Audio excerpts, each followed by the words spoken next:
Siapa Ustaz?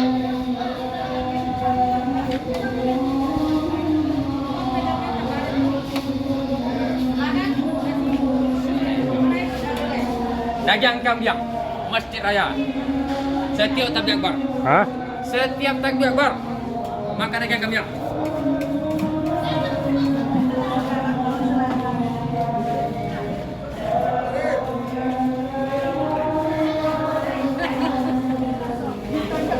Hei, sekejap dulu.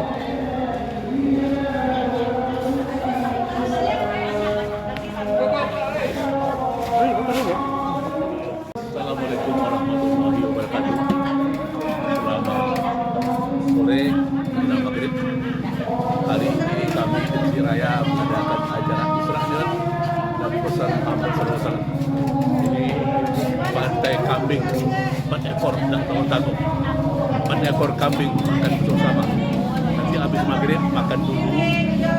Habis Isya baru kita Isra Mi'raj dengan penceramah Ustadz Supentri SAI dan Ustadz Irsad Azizi LCMA. Mari kita ke Masjid Raya bersama. Yang masih di jalan atau yang masih di rumah, silakan berangkat ke Masjid Raya. Kita makan gulai kambing. Terima kasih. Assalamualaikum warahmatullahi wabarakatuh. Ibu sana meroleh. Pak, dah makan kambing.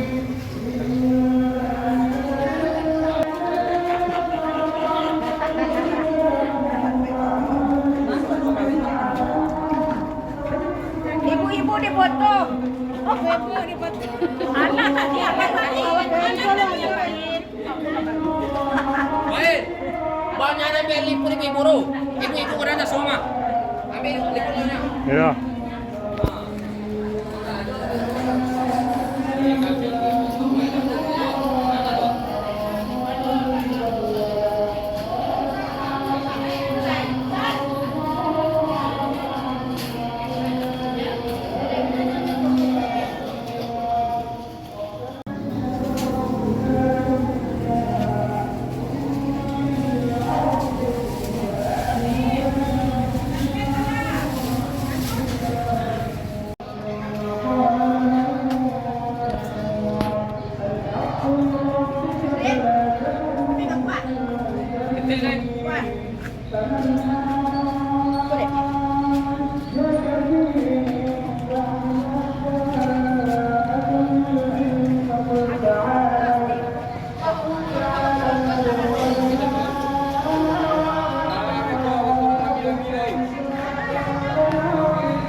Ambil nasi sana.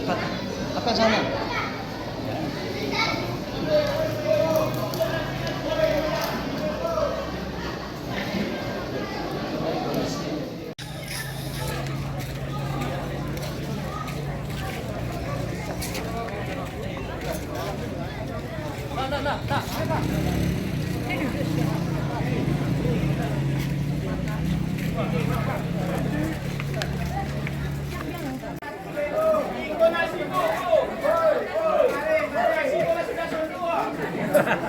Kamu ya.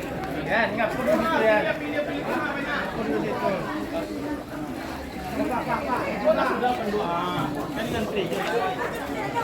Halo, Mak.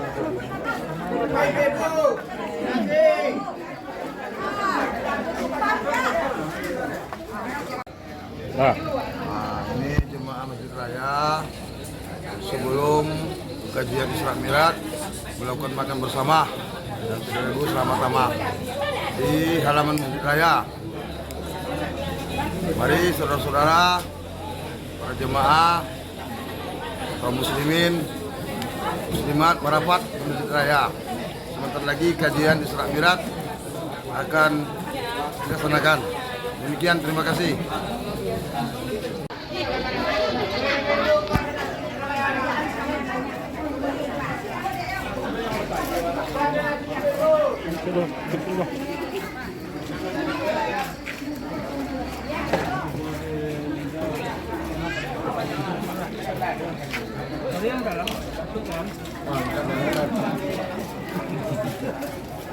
Hai, maturut bonar, Pak.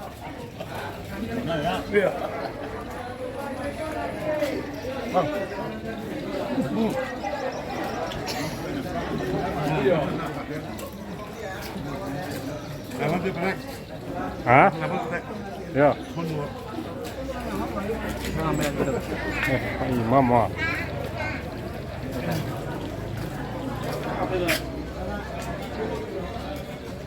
Mau lihat?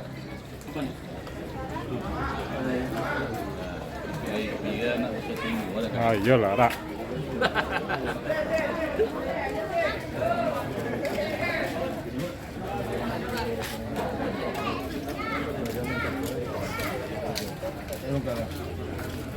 Nak, Ustaz?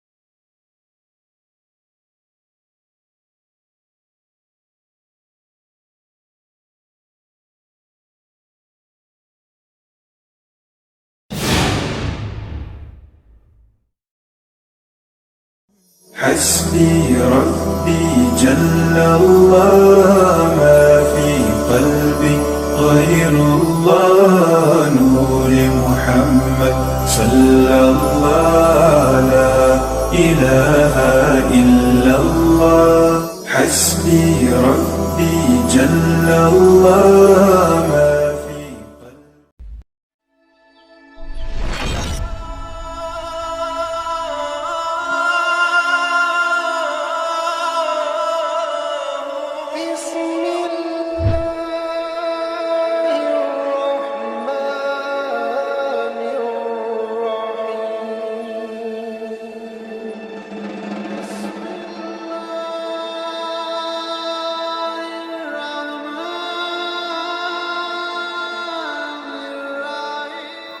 بسم الله الرحمن الرحيم السلام عليكم ورحمة الله وبركاته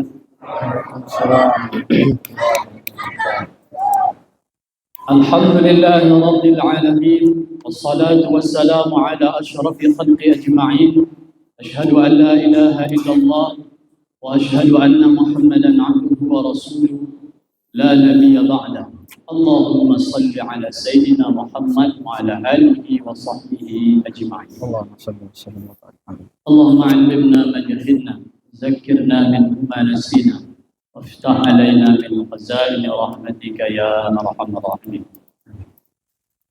المكرم الأستاذ الفاضل ما شاء الله. أستاذ لسان العزيزي بارك الله فيك. LCMA حفظه الله لعل الله وينفعنا بعلومه آمين. وحسن أدابه. آمين. Al-Mukarram, Al-Ustaz, guru-guru kita yang hadir pada malam hari ini, seterusnya kaum muslimin dan muslimat yang dirahmati Allah Subhanahu wa taala. Biasanya yang takbir di Masjid Raya ini itu dai-dai yang diundang dari luar. Baru terakhir kemarin Ustaz Zulkifli Muhammad Ali. Sebelum itu Buya Ristawardi Datuk Merajuk. Pokoknya yang jam-jam terbangnya sudah banyak. Dai kondang semua. Kondang itu bahasa Allahnya kodok diundang, Pak. Kini tampil pemain lokal. Biasa pemain naturalisasi, kini pemain lokal. Ambo tadi sengaja copet tiba di samping ingin makan kambing, ingin pula ambo menengok le kena ada orang atau tidak. Rupanya tak jauh bedanya doh. Sama. Nak di luar atau tak di luar, semangat menuntut ilmu jemaah Masjid Raya. Alhamdulillah malam kini kula nampak dek kita bersama-sama. Amin ya rabbal. Tadi kami berunding dengan Ustaz Irsyad. Ustaz dulu atau ambo, terserah Ustaz lah jadi. Ambo lah dulu Ustaz. Ini ambo kayaknya. Sebab kalau ini dulu bahan ambo hilang. Nan kan ambo sampaikan tentu tak ada lagi. Jadi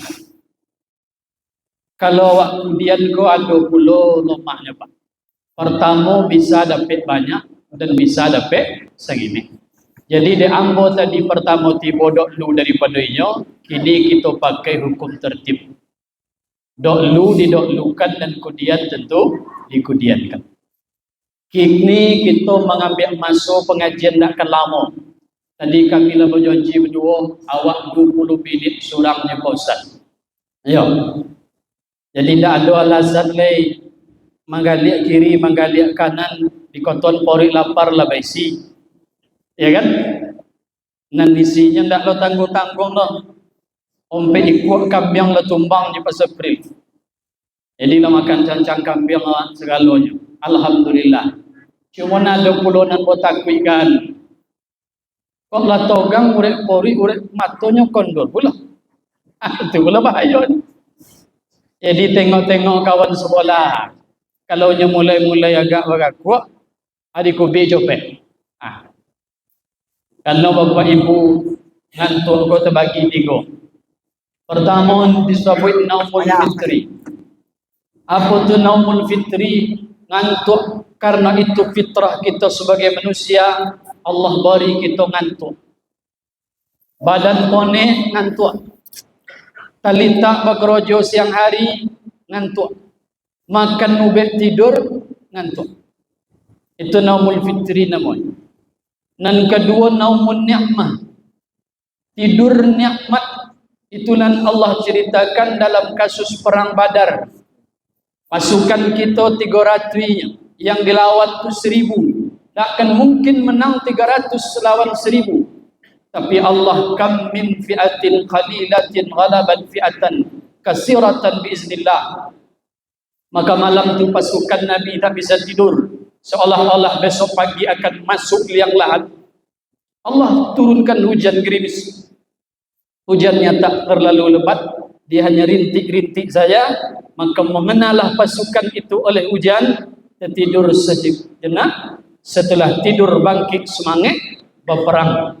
Perang menang pada perang Badar. Itu disebut naumun ni'mah. Yang ketiga naumus syaitani. Nah, mengantuk dikarenakan syaitan. Kini kita tak berperang, tak. Tidak sedang minum obat penenang, bukan. Bukan karena kurang tidur, tidak. Bukan karena loti kerojos yang tadi, tidak. Maka kalau ada nak mengantuk, kini dipastikan inyo ngantuk syaitan. Baca Quran, ngantuk. Pergi ke Jumat, lah mandi, ngantuk. Baca Quran dari pangkal lai godang suara, makin kojong makin kenek, makin kojong makin kenek, akhirnya tertakbur ke Quran. Itu ngantuk dari syaitan. Kalau ngantuk tu tiba, bergeser tempat duduk kata guru abang. Dari kiri ke kanan, dari kanan ke kiri, dari depan ke belakang, pokoknya bergeser. Lah bergeser tempat duduk ngantuk je lai, ngambil wuduk, falyatawadda wuduk. Setelah wuduk balik lagi ke dalam, masih ngantuk juga lagi, tak ada ubek lain terpaksa balik pulang tidur lagi. Jadi malam kau jangan sampai mengantuk karena awak sebab. Di tema kita hikmah Rajab. Hikmah kalau menjadi biasa bahasa kita. Rajab kata Imam Abu Hamid Al-Ghazali yang meninggal tahun 505 Hijriah. Di dalam kitab beliau Mukasyafatul Qulub, Di dalam bab keutamaan bulan Rajab, beliau menjelaskan asal kata Rajab. Rajab maknanya sama dengan tarjib, maknanya sama dengan ta'zim. Apa itu tarjib? Apa itu ta'zim? Agung, mulia. Siapa yang memuliakan? Allah.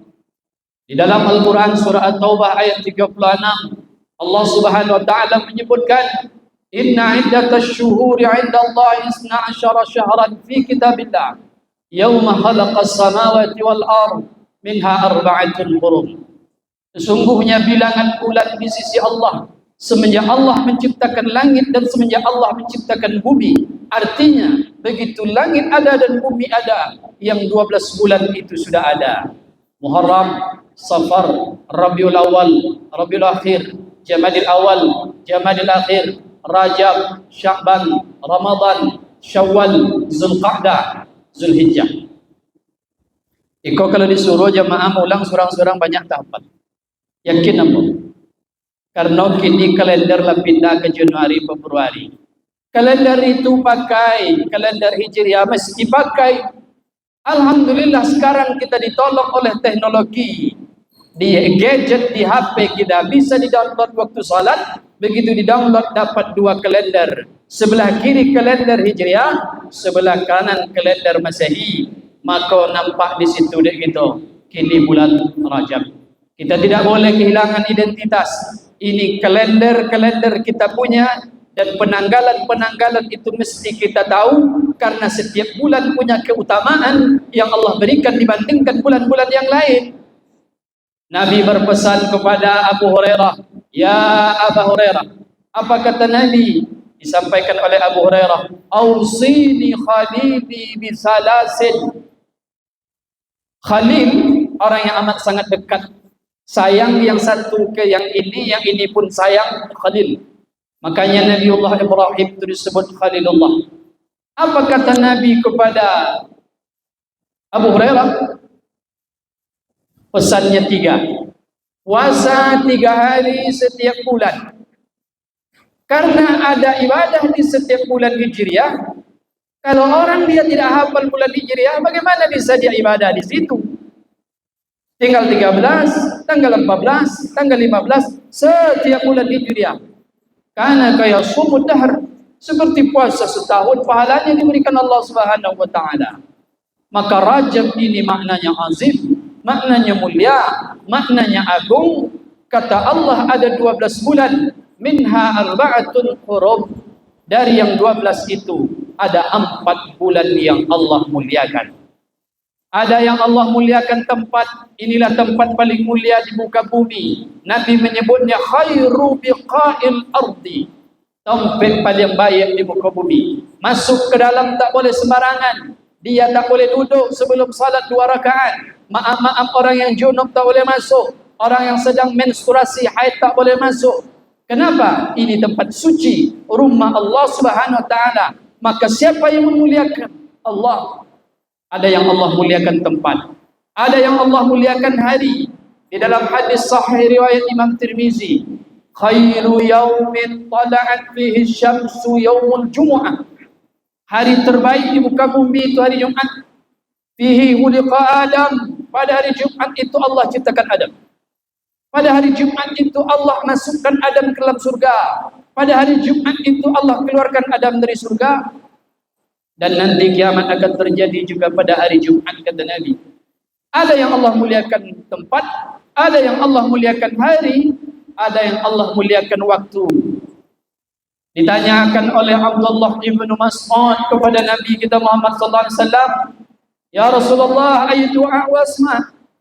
Mana tempat doa paling mustajab? Jawful lailil akhir, sepertiga malam terakhir. Di dalam riwayat lain, Inna Rabbana tabaraka wa ta'ala yanzuru ila samai dunia. Allah Tuhan kita, kata Nabi, turun ke langit dunia. Apa makna langit dunia? Langit yang nampak dia awak dari dunia. Langit dunia. Langit terdekat dari dunia. Waktu Allah turun, apa kata Allah? Man yad'uni fa astajibu lah. Siapa nan kini berdoa, ambo jawab doanya, ambo kabulkan. May yas'aluni fa'atihi, siapa yang meminta aku beri. May yastaghfiruni fa'aghfirulah, siapa yang mohon ampun aku ampunkan. Itu sepertiga malam. Ada lagi yang Allah muliakan bulan, itulah puncaknya Sayyidus Suhur, bulan Ramadan. Allah sebutkan dalam Al-Quran, Syahrul Ramadan alladhi unzila fihi Al-Quran. Lalu mana bulan-bulan yang tadi Allah sebut dalam Al-Quran surah At-Taubah ayat 36? Ada 4 bulan yang dimuliakan. Allah tidak sebutkan secara teks dalam Al-Quran. Nabi sesuai dengan tugas beliau menjelaskan isi kandungan Al-Quran. Di dalam hadis riwayat Imam Al-Bukhari, salasun mutawaliyat, yang 4 itu 3 berturut-turut. Zulqa'dah, Zulhijjah, Muharram. Zulqa'dah, Zulhijjah, Muharram. Wa Rajabun Mudhar, yang keempat bulan Rajab letaknya antara Jamadil Akhir dan bulan Sya'ban. Sekarang kita masuk malam yang ke-25 di bulan Rajab. Sudah di penghujung bulan mulia Bapak Ibu yang dirahmati Allah SWT. Maka Rajab ini juga dulu disebut dia Syahrul Asab. Kenapa disebut Syahrul Asab? Asab itu artinya tuli. Kenapa disebut dia bulan tuli? Di bulan Rajab ini orang tidak lagi mau berperang. Orang duduk di rumah. Kalau dulu antara satu suku dengan suku lain berperang, gara-gara masalah sepadan tanah berperang, masalah perempuan berperang, masalah berpacu kuda, yang kalah tak terima, yang menang dia bersenandung, sakit hati yang kalah berperang. Tapi kalau tiba bulan Rajab, tak ada lagi terdengar rintihan orang yang dia sakit karena pedang, maka mereka hanya duduk di rumah, tak mau dia menyakiti orang. Maka bulan Rajab disebut bulan Asab. Sampai-sampai ada suku namanya Rajabun Mudhar, suku Mudhar. Dia amat sangat memuliakan bulan Rajab. Dan itu berlangsung dari zaman Nabi Ibrahim alaihissalam sampailah nanti dunia ini kiamat. Bapak Ibu yang dirahmati Allah SWT. Maka lanjutan ayat tadi, apa kata Allah? Fala tazlimu fihinna anfusakum. Di dalam bulan Rajab ini, jangan kalian melakukan maksiat pada Allah. Jangan kalian berlaku zalim. Kalau dulu orang-orang musyrik dia berhenti berperang, ditahannya sakit hatinya. Kalau ada dia bertemu di jalan dengan orang yang dulu pernah membunuh keluarganya, ingin dia membalaskan sakit hatinya karena ada anggota keluarganya yang terbunuh, dicarinya orang itu. Tapi kalau basuhnya di bulan Rajab Bapak Ibu, inyo tak mau balik. Takut. Kenapa? Karena ini bulan mulia. Maka sekarang kita tahan seluruh anggota tubuh kita karena keutamaan Rajab ini. Bulan mulia dari 4 bulan yang dihormati oleh Allah Subhanahu wa taala. Jangan lakukan maksiat, jangan lakukan kezaliman, banyaklah melakukan amal saleh. Karena kata Imam Ibnu Katsir, kalau melakukan maksiat dosanya dilipat gandakan, betuju awak kalau membuat amal saleh, pahalanya pun dilipat gandakan oleh Allah Subhanahu wa taala. Bapak Ibu yang dirahmati Allah, maka kini bagi saudara-saudara apa yang duitnya banyak, yang diberikan kelapangan rezeki, bantulah orang-orang yang susah. Bagi orang yang dia bisa memudahkan urusan-urusan orang di rumah sakit, di fasilitas umum, maka lembutkanlah hati kita, berikan kemudahan. Maka ini bulan latihan menjelang masuk kita ke dalam bulan Ramadan. Inilah kiranya dari kami Bapak Ibu yang dirahmati Allah. Selanjutnya kita serahkan kepada Ustaz Al-Mukarram Irsyad Azizi. Falyatafaddal mashkura. Assalamualaikum warahmatullahi wabarakatuh. Bismillahirrahmanirrahim. Assalamualaikum warahmatullahi wabarakatuh. Waalaikumsalam. Baik, tolong ada ibu belakang. Rijal. Jole atau kumar-kumar terdengar? Ayo jole bu. Alhamdulillah. Alhamdulillahi Rabbil Alamin. Wassalatu wassalamu ala rasulil amin. Wa ala alihi at-tayyibin at-tahirin wa ashabihi al-qurril mayamin. Wa man tabi'ahum bi ihsanin ila yaumiddin. Subhanaka la ilma lana illa ma 'allamtana. Innaka antal alimul hakim. Allahumma ja'al jam'ana hadza jam'an marhuma waj'al tafarruqana min ba'dihi ya Allah tafarruqan ma'suma. Allahumma 'allimna ma yanfa'una wanfa'na bima 'allamtana wa zidna ilman. Allahumma amin amin amin ya rabbal alamin. Kaum muslimin, kaum muslimat, terutama yang kita muliakan guru kita Ustaz Supendri yang kita sangat kenal beliau, tak berani yang berdulu pada beliau. Beliau kita dahulukan satu langkah, kita tinggikan satu ranting, senior ambo, Ustaz kita semua. Mudah-mudahan apa yang akan ambo sampaikan ini tidak mengurangi kedalaman makna apa yang sudah beliau sampaikan. Beliau sudah berbicara tentang Rajab. Ambo tidak berani lagi berbicara tentang Rajab. Tapi salah. Maka di tengah guyuran hujan ini, yang mudah-mudahan kita doakan Allahumma sayyiban nafi'a, mudah-mudahan bermanfaat, penuh berkah, dan tidak membuat ngantuk. Ya hujan ke keberkahannya pertama tidak bisa balik, nah bisa lama-lama sini. Suasana sejuk, tapi dikhawatirkan membuat ngantuk. Mudah-mudahan tidak. Ambo ingin berbicara di 20 menit jatah waktu ini tentang Isra dan Mi'raj. Hikmah Rajab dalam rangka Isra Mi'raj Nabi Muhammad SAW. Hikmah Rajab sudah disampaikan oleh Ustadz kita, Ustadz Supendri, hafizahullah wa ra'ah wa nafa'ana bi ghaziri ulumi. Maka ambo akan berbicara sedikit tentang Isra dan Mi'raj. Isra dan Mi'raj, Bapak Ibu yang dimuliakan oleh Allah, sejatinya adalah peristiwa yang intinya adalah pelajaran tentang iman, tentang keimanan. Sehingga semenjak dia terjadi, Isra Mi'raj ini sudah menjadi ujian keimanan. Sampai hari ini pun Isra Mi'raj ini syarat dengan nilai-nilai iman.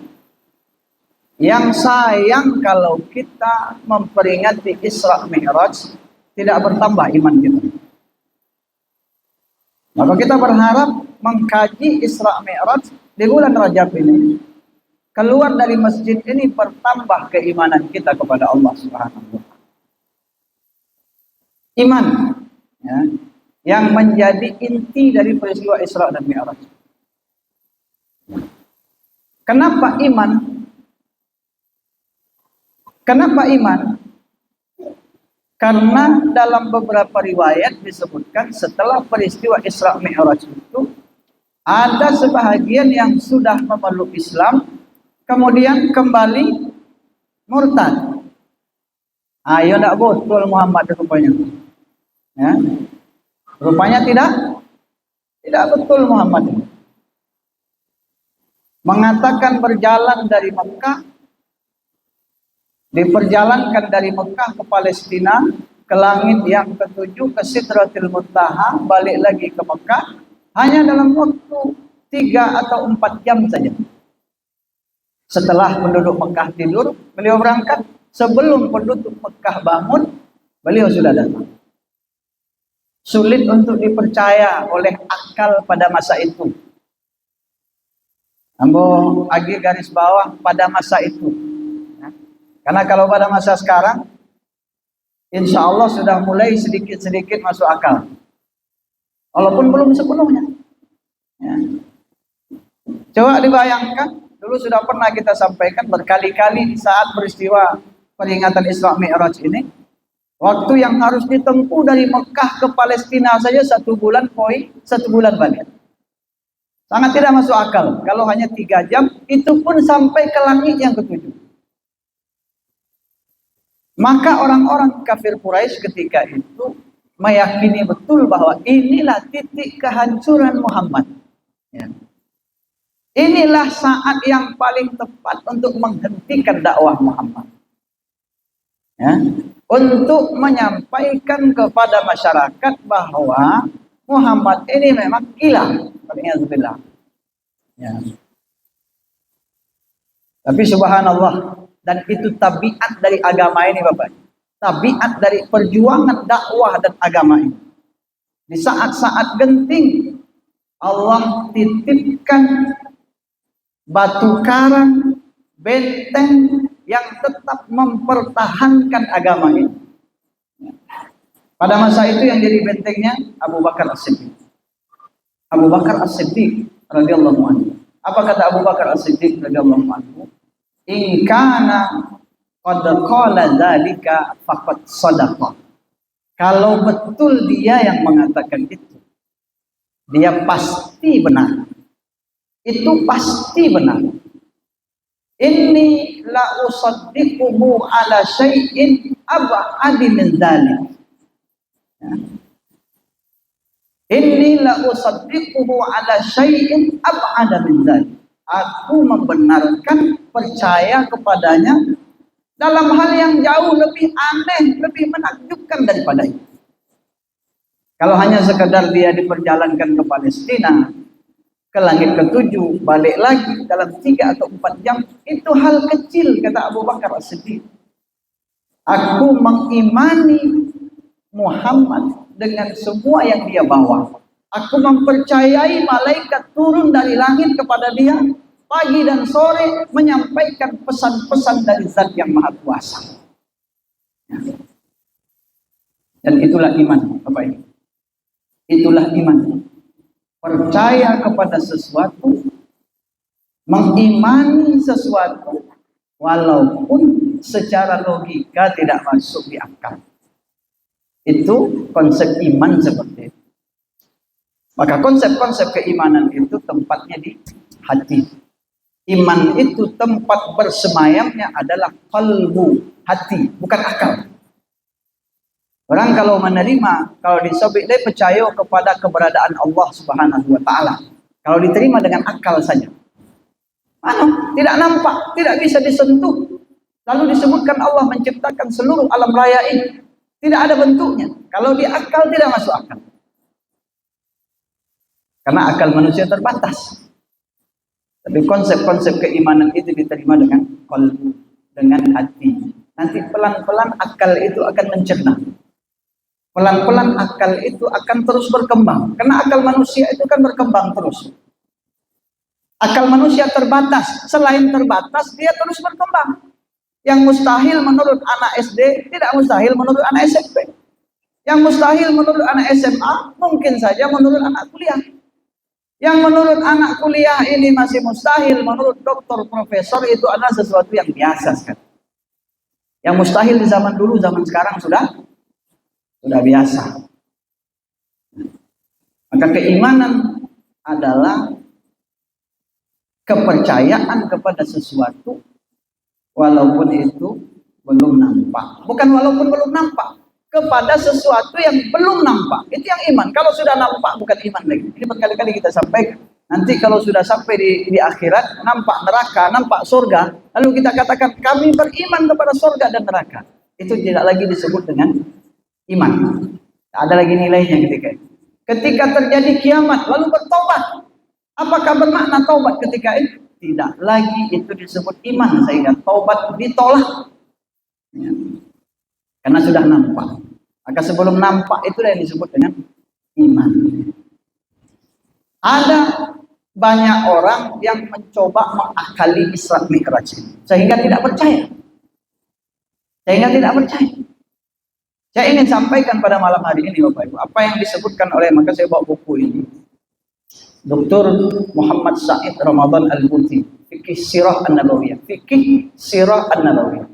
Saya bawa buku ini karena berbeda dengan Ustaz Supentri, beliau tidak perlu bawa buku. Buku itu sudah di kepala beliau semua. Nah, kalau harus bawa buku ini. Jadi kalau ditanya orang, kita lihat buku. Nah, kalau Ustaz Supentri, insya Allah sudah semuanya sudah di dalam kepala. Karena sedikit intermezzo saja. Ada sebagian ibu-ibu, bapak-bapak, jemaah itu ketika Ustadz membawa buku ketika mengaji, tidak berilmu Ustadz. Ya. Menengok buku, tidak ada bukunya hilang ilmunya. Kalau saya mengatakan iya, itulah saya. Kalau ada yang mengatakan itulah saya. Kalau tidak ada buku ini, tidak ada ilmu saya. Ya. Saya tidak takut dikatakan itu. Ya. Makanya pengajian subuh kita juga baca buku. Ya? Pengajian subuh kita setiap hari Rabu juga baca buku. Karena kalau tidak pakai buku nanti takut salah-salah. Kata Dr. Muhammad Said Ramadan Al-Buti ketika berbicara tentang Isra Mi'raj, membantah klaim orang-orang yang tidak percaya kepada peristiwa Isra Mi'raj. Beliau mengatakan apa? Sebenarnya inti utama dari ketidakpercayaan kepada peristiwa Isra Mi'raj itu adalah ketidakpercayaan kepada Tuhan pencipta alam semesta. Orang kalau percaya kepada Allah yang Maha Kuasa, tidak ada yang mustahil. Hanya orang yang tidak percaya kepada Allah lah yang tidak percaya kepada mukjizat-mukjizat yang di luar akal manusia. Kalau orang percaya kepada Allah, apa yang tidak mungkin dilakukan oleh Allah? Bahkan seorang orientalis bernama William Jones, namanya masih William Jones, orientalis dari Inggris. Dia mengatakan apa? Dia orientalis, orang yang mempelajari Islam untuk menjatuhkan Islam. Apa yang dia katakan? Ya.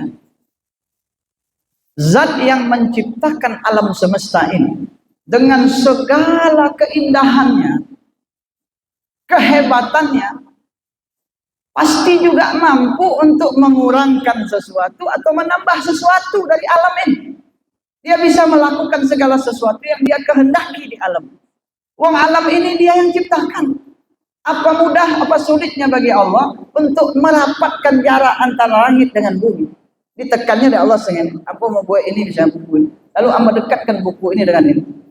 Tidak susah. Apalagi Allah. Walillahil masalul a'la. Allah tidak bisa dibandingkan dengan yang lain. Tapi ini perumpamaan saja. Allah yang menciptakan alam raya ini. Apa yang tidak mustahil bagi Allah? Apa yang mustahil bagi Allah? Maka kata William Jones ini, akan mudah orang mengatakan itu mustahil, tidak masuk akal. Tapi katanya, kalau seandainya Isra Mi'raj itu pun adalah mustahil, maka yang paling mustahil daripada itu adalah penciptaan alam semesta. Penciptaan alam semesta ini sebuah mukjizat luar biasa. Itu diciptakan oleh Allah. Lalu apa susahnya untuk memperjalankan seorang manusia yang bagi Allah hanya sebutir debu dari satu tempat ke tempat lain? Tidak ada yang mudah, tidak ada yang sulit bagi Allah Subhanahu wa Ta'ala. Makanya seluruh alam raya ini adalah mukjizat. Seluruh alam raya ini mukjizat. Diri kita ini pun mukjizat, teman. Diri kita ini pun mukjizat. Yang kalau kita kaji, di sana kita temukan kekuasaan luar biasa Allah Subhanahu wa Ta'ala. Ada seorang ilmuwan dari Polandia, Arthur Schopenhauer. Arthur Schopenhauer. Nanti coba dicari di Google ada ya. Saya bacanya pakai bahasa Arab. Entah betul bacaannya itu dalam bahasa Inggrisnya tak salah. Arthur Schopenhauer dari Polandia. Dia mengatakan manusia ini dia sebut sebagai makhluk metafisika. Metafisika itu artinya yang di luar nalar. Metafisika itu artinya yang tidak nampak, yang tidak dicerna oleh akal, itu metafisika. Manusia ini, kata beliau, adalah makhluk metafisika. Kalau dikaji dalam diri kita itu, wa fi anfusikum afala tubsirun, dalam diri kalian apakah kalian tidak melihat, kata Allah. Dalam diri kita ini banyak sekali mukjizat Allah Subhanahu wa taala. Cuman karena setiap saat kita pakai. Anak-anak, enggak ada yang mengawas dia teh. Karena setiap saat kita pakai, jadi menjadi biasa. Tak nampak mukjizat. Padahal diri kita ini mukjizat. Kalau diri kita ini kita akui sebagai mukjizat, maka mukjizat Isra dan Mi'raj itu sesuatu yang sangat ringan sekali. Coba perhatikan dulu ketika sedang ramai-ramainya COVID. Ini pernah saya sampaikan. Tahun 2020-2021. Tentang susunan anggota tubuh kita ini, Bapak. Bagaimana kekuasaan Allah nampak sekali di tubuh kita ini. Satu saja yang kita kaji, paru-paru. Ya. Paru-paru. Ini disampaikan oleh seorang dokter bernama Asep Hermana, seorang ahli bedah. Ketika COVID sedang puncak-puncaknya, dia menceritakan tentang seorang orang kaya dari Italia yang bisa membeli semuanya, punya pulau, punya segalanya, apa yang dia mau dia bisa beli. Di akhir hidupnya untuk menghirup nafas saja tidak kuasa. Ya. Lalu beliau menyampaikan tentang kekuasaan Allah, nikmat Allah yang bernama paru-paru dan saluran pernapasan. Di situ nampak mukjizat Allah. Paru-paru ini sampai sekarang tidak ada ganti. Tidak ada ganti paru-paru. Kalau jantung dia masih bisa dibuat serapnya, dibantu dengan mesin. Paru-paru tidak ada. Berhenti fungsi paru-paru, tidak ada yang bisa menggantikan. Paru-paru itu 21 hari kita berada di dalam rahim ibu. Cikal bakal paru-paru itu sudah dibentuk. 10 detik setelah kita lahir, paru-paru itu langsung mengembang. Dan sejak saat itu dia bekerja 24 jam non-stop sampai kita mati. 24 jam non-stop bekerja. Memompa napas, menghirup dan melepaskan napas. Secara otomatis, autoregulasi namanya di dalam otak kita. Secara otomatis, ketika karbon dioksida sedang naik, dia pompa napas itu lebih cepat. Ketika kita sedang berlari, ketika sedang olahraga, dia suruh paru-paru ini memompa lebih keras, sehingga kita bernapas lebih cepat. Bayangkan dalam 1 menit kita bernapas sebanyak 16 kali.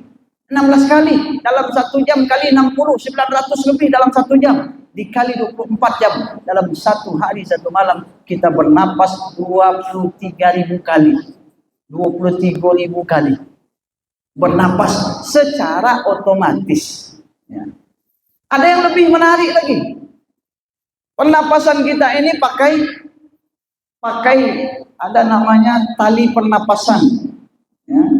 Tali pernapasan, saluran pernapasan. Dalam ilmu kedokteran, kalau dokter-dokter ada di sini, itu tali pernapasan itu di atas di tenggorokan ini ada yang seperti apa? Spiral, ya, namanya trakea. Itu ujungnya di sini. Nanti terus menyambung panjang sekali, mengitari dada kita, perut kita ini sampai ke paling ujung yang namanya alveoli.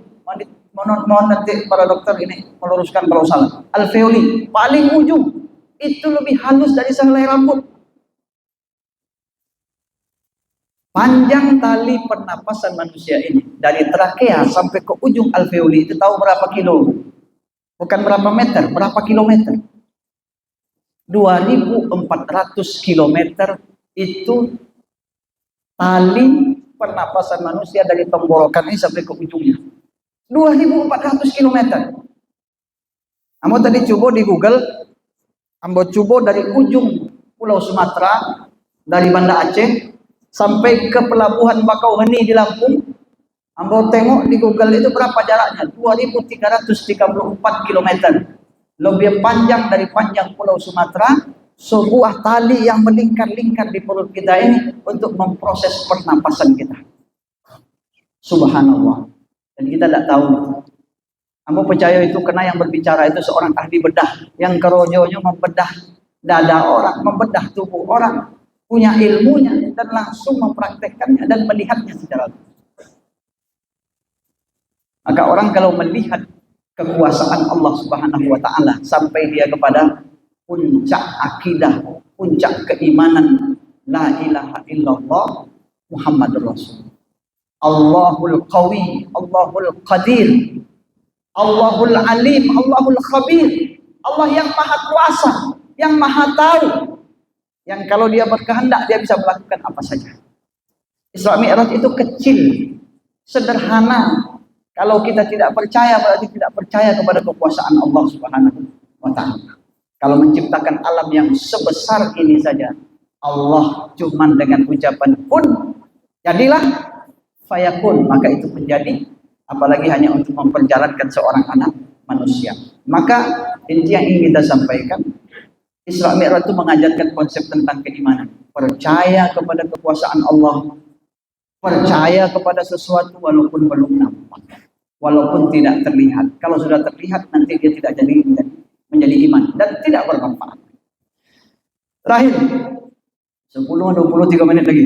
Ya, terakhir yang ingin aku sampaikan, iman ini Bapak Ibu, ini yang penting bagian akhir. Iman ini membuat hidup kita punya orientasi yang benar. Orang yang tidak beriman hidup itu seperti dia tidak akan mati. Dia tidak percaya setelah mati nanti akan ada pertanggungjawaban. Ya. Yang membedakan kita beriman dengan orang tidak beriman, atau ingin mengecek kita ini beriman atau tidak beriman, adalah cara hidup kita sudah benar orientasinya atau belum. Orang yang beriman, dia ingin kaya, tapi cara mencari kayanya dibatasi oleh halal dan haram. Setelah dia mendapatkan hartanya, cara membelanjakannya dibatasi oleh halal dan haram. Orientasinya bagaimana hartanya ini nanti bisa membawa dia ke dalam surga. Bukan tidak mau kaya, ini salah sebagian orang. Kemarin di Masjid Agung juga saya sampaikan ini. Kita beriman itu, ingat mati, itu bukan berarti tidak boleh kaya. Ustaz Supendri ini kaya, ya, toke, ya. Mobilnya apa Ustaz? Apa gini? Fortuner, VRZ, biasa, VRZ, Fortuner, kaya, rumahnya mewah, oke. Orang Islam, orang mukmin itu bukan tak boleh kaya, bahkan harus kaya. Bahkan harus kaya, karena kalau tidak kaya tidak bisa pergi haji, tidak bisa pergi umroh, tidak bisa berzakat, tidak bisa bersedekah. Syariat itu menunjukkan kita harus kaya. Bukan tidak boleh kaya. Ini kalau sudah bicara tentang iman, tentang hari kiamat, lalu mengatakan tidak perlu lagi itu kaya, mati je lah. Ya. Bukan begitu. Boleh kaya, bahkan harus kaya, tapi mencari kekayaan itu tentukan mana hak orang, mana hak kita, mana yang halal, mana yang haram. Karena nanti akan ditanya, setelah dapat harta, gunakan itu untuk orientasi iman kita, bahwa harta ini tidak akan dibawa mati, bahwa mobil ini tidak dibawa mati. Maka pastikan mobil ini memberikan jasa kepada kita untuk menambah amal kita untuk surga kita.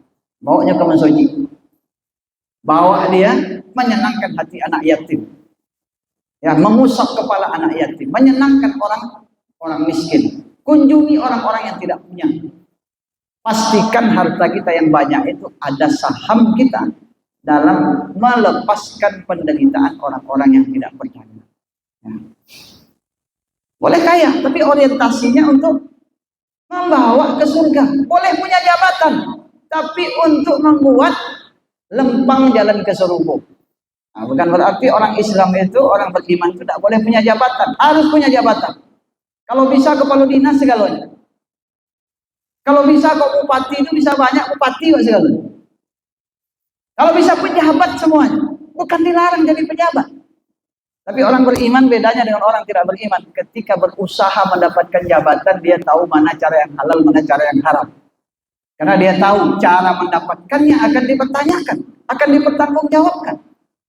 Maka dia tidak mau menipu, dia tidak mau memfitnah, dia tidak mau menyandera, dia tidak mau merusak nama baik lawannya.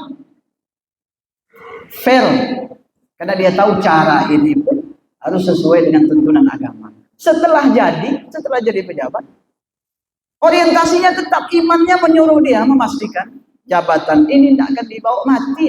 Yang akan dibawa mati adalah apa yang saya buat dengan jabatan. Laita tolong orang lain. Lai bisa membantu fakir miskin. Lai bisa membangun pesantren-pesantren, sekolah-sekolah.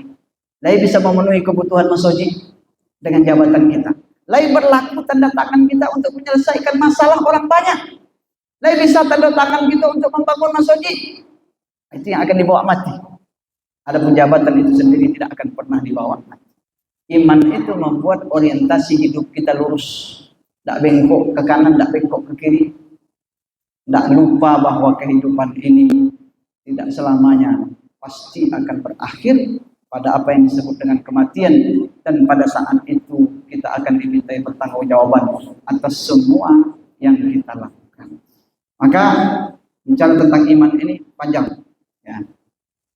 Tapi kita cukupkan demikian karena waktunya kita tadi sepakat 20 menit, agak lebih sengit, Ustaz. Mohon maaf, Ustaz. Ya. Isra Mi'raj adalah masalah iman. Perkuat keimanan kita, pastikan iman kita bertambah, petik nilai-nilai keimanan dari peristiwa Isra dan Mi'rajnya Rasulullah Sallallahu Alaihi Wasallam. Kalau ada dialog nanti kita dialog. Mungkin itu yang bisa saya sampaikan. Terima kasih. Jazakumullah khairan. Wassalamualaikum warahmatullahi wabarakatuh. Assalamualaikum warahmatullahi wabarakatuh. Waalaikumsalam warahmatullahi wabarakatuh. Saya ingin tanya, sewaktu Nabi Muhammad SAW melakukan surat Al-Mi'raj, itu kan tujuannya untuk menyebut perintah sholat. Perintah sholat tersebut apakah termasuk gerakan sholat yang kita lakukan sekarang ini? Maksudnya asal usul gerakan sholat mulai dari takbiratul ihram sampai kita salam, apakah itu termasuk perintah yang disebut oleh Rasulullah dalam rangka syariat tersebut? Terima kasih. Waalaikumsalam. Saya ingin menanyakan tentang Isra Mi'raj ini. Saya punya teman, kebetulan teman-teman saya ini melarang saya untuk ikut dalam kegiatan Isra Mi'raj dan sejenisnya. Tapi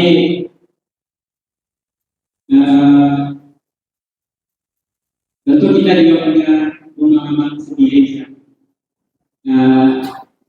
Yang jadi pertanyaan saya, bagaimana menyikapi teman saya ini agar saya tetap bisa menjaga hubungan baik dengan beliau, karena setiap ada perdebatan begini dapat merusak pertemanan gitu. Jadi yang jadi saya tidak mau hanya gara-gara beda keyakinan ini, beda pemahaman ini, pertemanan kami jadi rusak. Jadi bagaimana sekiranya saya mengikuti membahas ini? Terima kasih. Waktu Nabi Isra Mi'raj itu diberi perintah untuk melaksanakan salat 5 waktu. Maka Nabi berjumpa dengan Nabi Musa alaihissalam di sama sadisah, langit yang ke-6.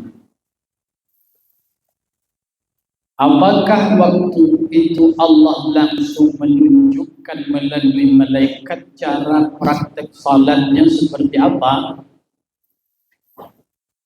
Kalau kita buka kitab-kitab hadis, itu paginya baru dipraktekkan oleh Jibril alaihissalam setelah sampai di muka bumi.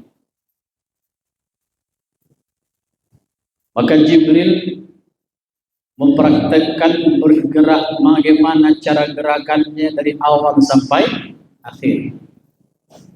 Setelah itu baru Nabi mempraktekkan kepada para sahabat. Jadi apa yang ditengok Nabi ke Jibril, ditengokkan ke sahabat, sahabat ke tabi'in, tabi'in ke tabi'in, setelah itu itba' muttaba' sampailah ke guru mengaji itu. Cuman kini jemaah bertanya, banyak daripada pertanyaan sahabat dulu. Kenapa rukuk sekali, sujud 2 kali? Itu pun yang awak jawab. Itu ada tak jawabannya? Itu tak ada jawabannya, Bapak Ibu. Kenapa? Karena sewaktu Jibril mencontohkan kepada Nabi salat yang disyariatkan itu, karena dulu kata Aisyah, sebelum Isra Mi'raj, salat itu hanya 2 kali. Pagi sekali, sore sekali, sebelum tenggelam matahari. Jadi kalau ada orang Islam kini sembahyang 2 kali, itu Islamnya sebelum Isra Mi'raj. Barulah setelah Isra Mi'raj, ada yang dia 2 rakaat, ada yang dia 4 rakaat, ada yang 3 rakaat. Waktu Nabi diajarkan Jibril, Nabi tak bertanya, kenapa rukuk sekali, sujud 2 kali? Nabi tak tanya. Waktu Nabi mengajarkan kepada sahabat, sahabat tak pula bertanya. Kini tiba-tiba jemaah bertanya, kenapa sujud 2 kali, rukuk sekali? Itu dah ada jawabannya. Jadi dicontohkan pagi setelah Isra Mi'raj itu oleh Jibril alaihi salam. Allahu a'lam bishawab. Nampak ya? Bismillahirrahmanirrahim. Wallahu a'lam. Mau sedikit tambahkan, betul yang disampaikan oleh Ustaz Supen. Nanti kita temukan nasnya, teksnya misalnya dalam kitab Fathul Mu'in, Syarah Qurratul Ain, ya, salah satu kitab fikih mazhab Syafi'i. Ya, itu dituliskan di situ, salat itu difardukan pada malam Isra Mi'raj. Setelah itu ada teksnya, salatnya 5 kali sehari semalam. Walam tajib subhadzalikal yaumi li'adamil ilmi bikaifiyatiha. Jadi setelah Isra Mi'raj itu diterima kewajiban sholat 5 waktu, yang awalnya 50. Yang awalnya 50 jadi 5 waktu sehari semalam. Pada subuh harinya Nabi turun sebelum subuh. Subuh harinya belum berlaku kewajiban sholat 5 waktu. Belum wajib sholat subuh. Kenapa? Li'adamil ilmi bikaifiyatiha. Karena pada saat itu belum tahu caranya lagi. Waktunya kapan, caranya bagaimana, belum tahu. Nah, ini menunjukkan bahwa kewajiban sholat 5 waktu belum komplit satu paket dengan caranya pada saat malam Isra dan Mi'raj. Lalu tadi disampaikan pada siang harinya Jibril turun mengajarkan mulai sholat zuhur, asar, dan seterusnya di awal waktu. Pada besok harinya datang lagi zuhur, asar, maghrib, seterusnya di akhir waktu, untuk menunjukkan inilah waktu sholat yang 5 ini lengkap dengan cara-caranya. Kemudian pertanyaan yang kedua diserahkan kepada Ustaz Supen.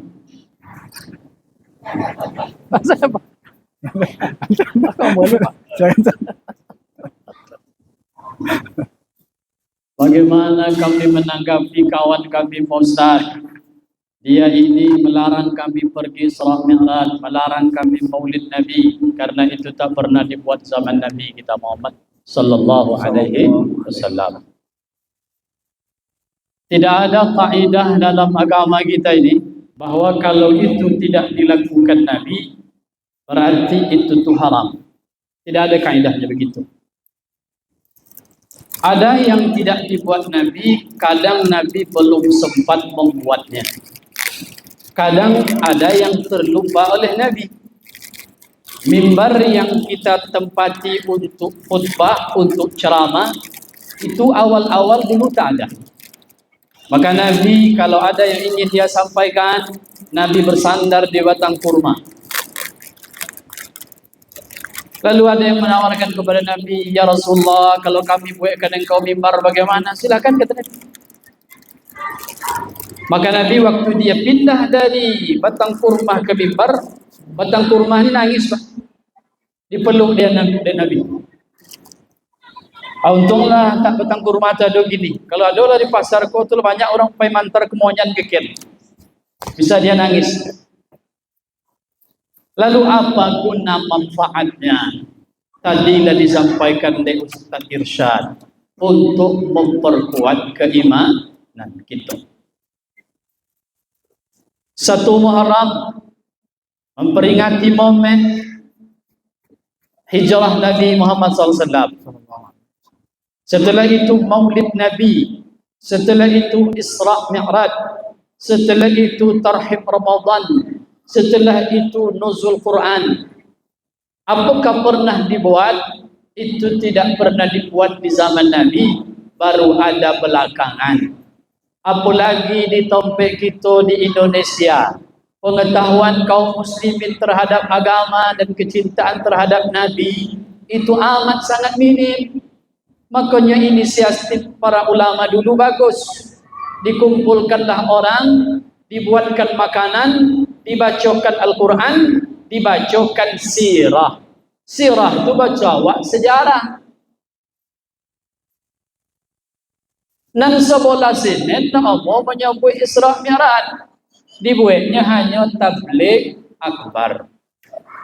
Jadi namanya aja diganti, casingnya berubah, signalnya itu juga. Mana yang dari bandara lain tadi? Tiba besok aja tadi bolo. Ya. Almar'u ala dini khalili. Orang itu sesuai dengan iman kawannya. Jadi kalau takwik tukang pancing dilarikan ikan, jangan memancing, cari kawan lainnya berkawan dia. Tapi kalau awak lain bisa dia awak membawa inyo ke tempat awak kawanlah dengan dia. Pati putih silaturahim kita dengan dia Pak Ustaz. Nah, yang putih silaturahim la yahillu li muslimin ayyajura akhahu fawqa salasi layal. Tak bolehnya tak menyapa, tak boleh tak membau, tak boleh tak mengecek, la salam wala kalam lewat 3 hari. Kita tetap say hello, jumpa tetap. Itu bukan keyakinan. Itu hanyalah cabang. Maka kita datang kemari ini niatnya nuntut ilmu. Kalau orang tak dikumpulkan dalam 5 kali setahun, Bapak Ibu boleh pergi ke daerah-daerah. Dulu tahun 2020, 2021 sebelum Covid, kami dengan kawan-kawan ada namanya program dakwah desa-desa tertinggal. Mulai dari Tanah Bekali, Tori Kaula, Kasang Mimo Sudai, itu Bapak Ibu rata-rata tidak ada orang yang salat berjamaah. Pernah ambo Maulid Nabi diundang, tapi ambo tak ingin menyebutkan tempatnya. Pak Ustaz datang sebelum maghrib, Pak Ustaz. Yalah Pak, besok awak makan di rumah Pak Kades dengan Nenek Mama. Begitu ambo datang maghrib, tak ada orang di masjid. Lalu ambo mulai berkata dalam hati, iko mano nang kani ceraman ko nyati apa?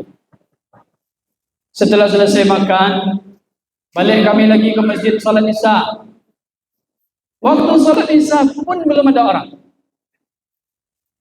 Setelah selesai salat Isya baru diimbau kepada seluruh masyarakat, harap cepat datang ke masjid karena Ustaz kita lah datang.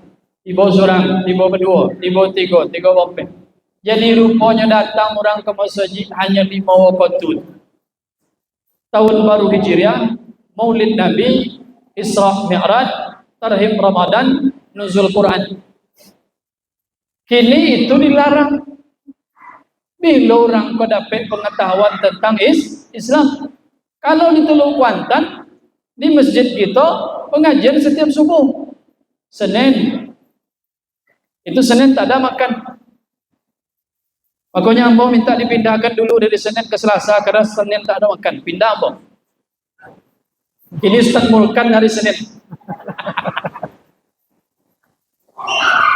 Senin, Selasa, Rabu Ustaz Irsyad, Ustaz kita Ustaz Faqih ada. Setiap subuh datang. Bapak Ibu kalau baca lah bapa fadilahnya kita datang ke majelis ilmu, dalam riwayat Imam Tirmizi, langkah kaki dihitung pahalanya Bapak Ibu. Selangkah itu pahalanya subhanallah sama dengan setahun salat malam. Tahun diwanti. Le ada orang di Siko dan tolok sembahyang malam setahun. Nak ada prize malam. Kalau ada agin kepala kambing tekuk kinyo pas April.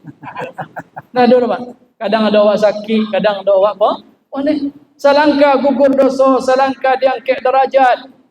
Mulai yang di langit sampai yang di bumi, hatta al-hud fil bahri. Sampai ikan di laut memohonkan ampun untuk awak nan kini dan kiri. Maka siapapun guru tiba dongau duduk diam. Dah, apa pahala? Jadi datanglah Isra Mi'raj datang, Maulid Nabi datang, Nuzul Quran datang. Kira-kira itu. Mudah-mudahan tukang pancing tak terlalu ikat-ikat. Allahu a'lam bishawab.